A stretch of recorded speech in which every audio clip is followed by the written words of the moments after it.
Doing less will fix more than doing more. There's this quiet pressure that shows up even when you're already busy. You finish one thing, and instead of feeling done, your mind immediately goes to what's next.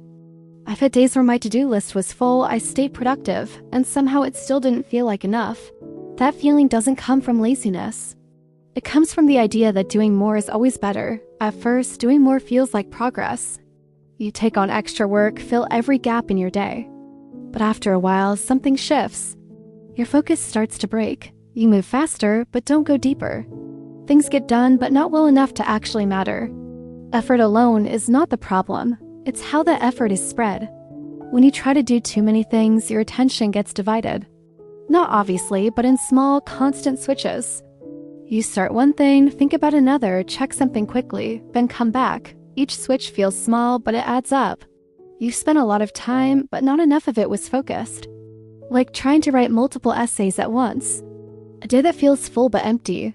You go from class to homework to something else, and your schedule looks packed. But when you think back on what you actually learned or completed, it feels unclear. Why doing less feels wrong at first. It almost feels irresponsible. Like you're falling behind or wasting time. This raises a question.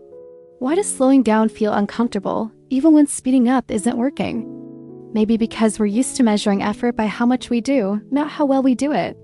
On the rare days when you choose to do fewer things, something different happens. You stay with one task longer. You think more clearly. You actually understand what you're doing instead of just finishing it. And surprisingly, you might end up getting more meaningful work done even though you did less overall. That shift is easy to overlook, but it changes how progress feels. Being busy is visible. It looks like movement, activity, constant effort. But effectiveness is quieter. It shows up in the quality of what you produce, not the quantity. This is where doing less starts to make sense. When your attention is not scattered, your work becomes more precise. And that precision matters more than just volume. Why less can actually fix more? When you reduce the number of things you're trying to manage, you give your brain space. You make fewer mistakes. You understand things more deeply. You finish tasks in a way that doesn't need to be fixed later. In a way, doing less removes the noise that makes everything harder. Final thoughts. Maybe the goal is not to keep adding more. Maybe it's to remove what doesn't matter. Because when everything feels important, nothing gets the attention it needs.